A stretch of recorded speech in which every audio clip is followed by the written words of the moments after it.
the Dinner Made Easy show. I am Erin Chase from $5 Dinners, and we are here in my kitchen, and today we are making Hawaiian meatloaf. This is actually one of our most popular recipes of all time, for good reason. It is fantastical, but there are certain rules you got to follow, and we'll talk about those in a minute. But this recipe is going to take maybe a few minutes longer than normal. I try to keep these under 10 minutes, but this might take a little longer because we have sauce to make. All right, we're going to jump right in. I have everything set up right here. What we're going to do first is make the meatloaf and put it into two different types of trays. We'll talk about that in a minute.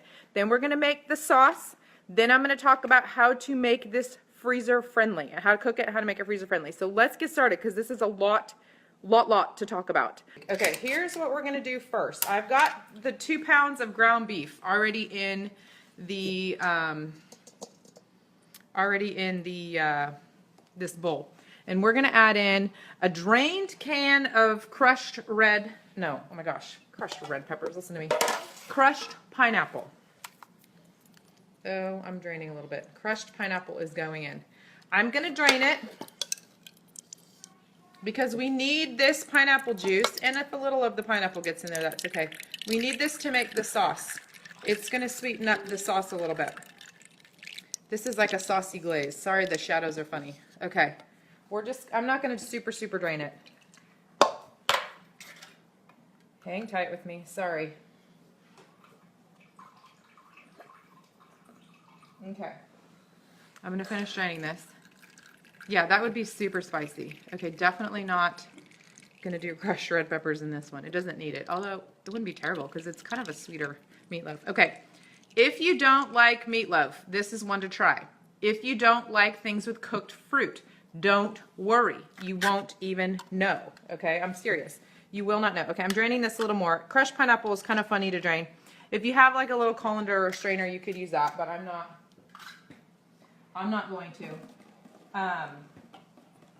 So here we go. The reason that you have to use here's the rule. The rule that I mentioned in the top of the video, or in the video, you have to use crushed pineapple because the way that it processes when it's canned, I'm going to pick out that little seed. I think it kills a specific enzyme that is in the fresh pineapple, and if you use fresh pineapple and you try to crush it yourself, it will not work. You will have a pile of mush. So that is the rule. Use canned pineapple because as it's processed, and now I'm drawing a blank. The chemistry of this is that some enzyme is broken down in the canning process, and that thus allows this to work properly. All right, I'm going to drain. There's a little bit more juice that came out of the can when I poured it in. So I'm going to drain and mix this together. You can use a mixer, you can use your hands, you can use, this is one of those little handy dandy ground beef guys. 2 eggs. I'm going to set the juice aside.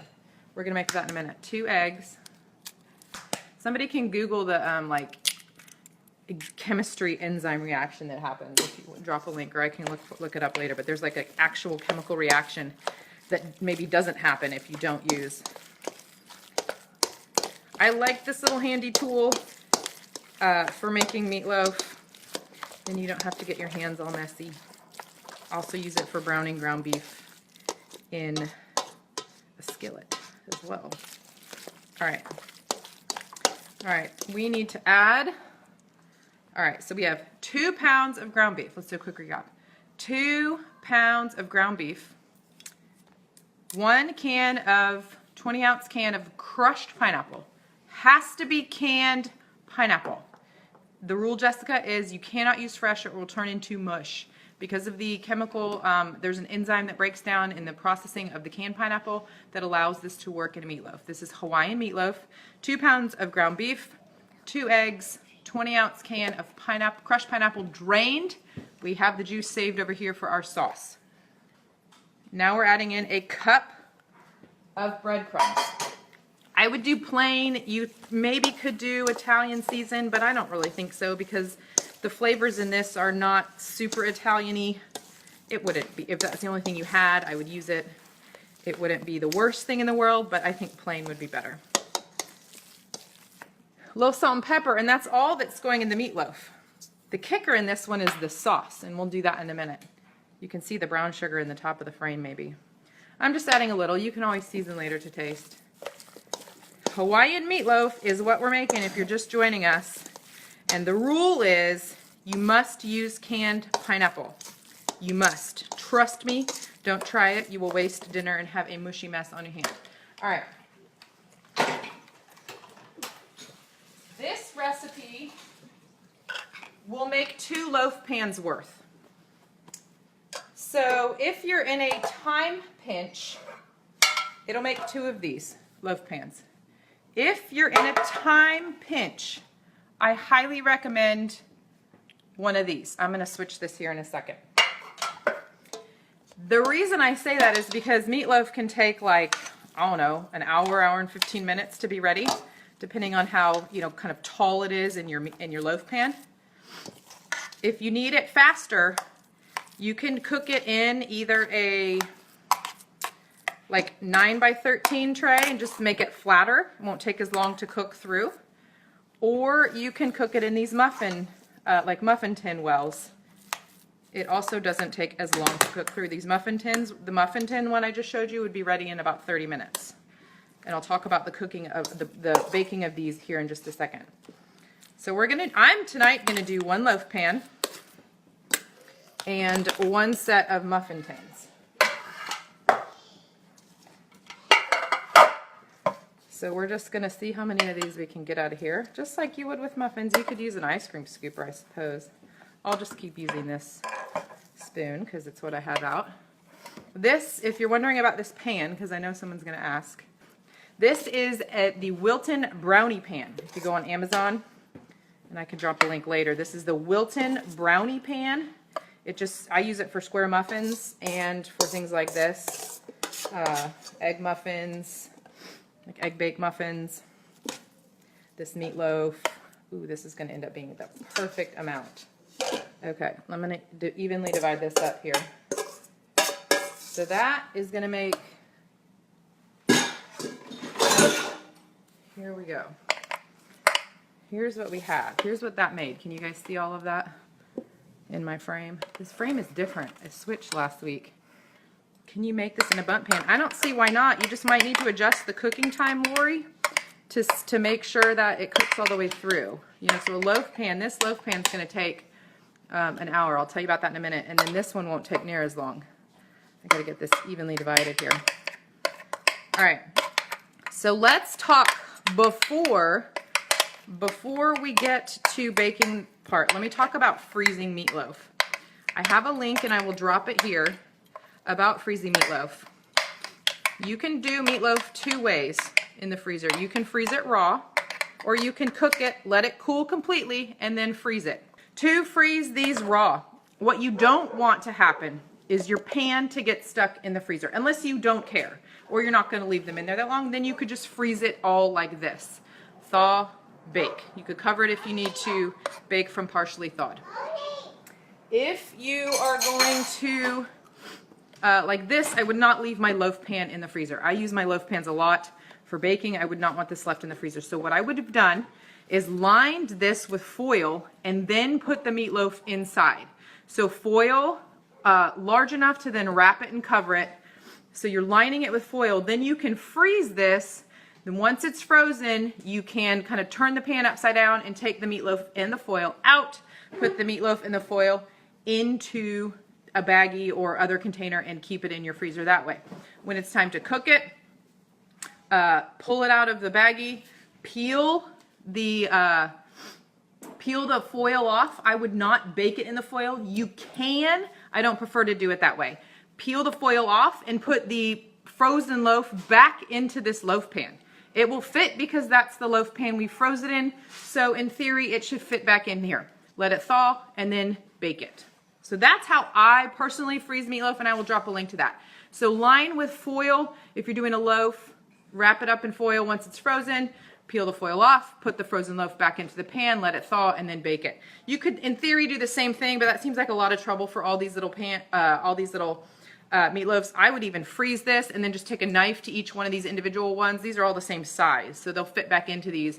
And then take them out, put them into a baggie. When you're ready to cook them, put them back in, and that way. Why not freeze his meatballs? You absolutely could. This is just one way to change it up. Another reason would be the sauce, and we'll get to the sauce here in a minute. Okay, so I'm going to put these aside and we're going to do this sauce. Let me talk about baking these first before we do the sauce. To bake these, the loaf pan, you're going to do an hour, and then we're going to put the sauce on and bake about 10 minutes more, maybe 15 minutes.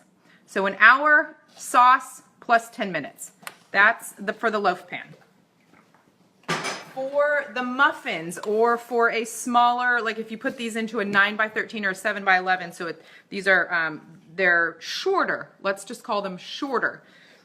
These are only going to take 30 total minutes. So you're going to want to do 20 minutes, then spoon the sauce onto each one of these all the way around, and then bake for 10 more minutes. So the total cooking time on a thinner, flatter meatloaf, like the muffin tin, or another baking dish like a 7x11 or 9x13, that's going to be 20 minutes plus sauce plus 10 minutes. The loaf pan, again, is going to be 60 minutes plus sauce plus 10 minutes. Okay, so about that sauce, let's get to that, shall we? All right, we drained the pineapple. This is about a half a cup of the pineapple juice from the can. We're going to add to this 2/3 cup of ketchup and 2/3 cup of brown sugar. This is sweet, mooey sweet. That is okay. You could come down on the brown sugar if you don't want that much sweetness. It doesn't have to be the full 2/3. That's just what we prefer. And this sauce is going to cover both of the meatloaf. So this sauce is going to be enough to cover both. I generally eyeball this, but for the sake of our video today, I will do this, and we'll see. I think I should just eyeball this. I don't like to dirty, I guess this is already dirty. I'm like the least messy dishes girl in the kitchen. All right. See, now we have to get a spatula dirty to get all this out of here. Eyeball it if you want, 2/3 of a cup. I'll be right back.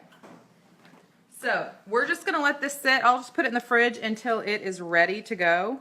And then again, after 20 minutes for the mini meatloaves, or after an hour for the full meatloaf, we would take half of this sauce and just, I don't know, dollop it onto the mini meatloaves, and then glaze it onto the regular meatloaf, and then cook for 10 more minutes.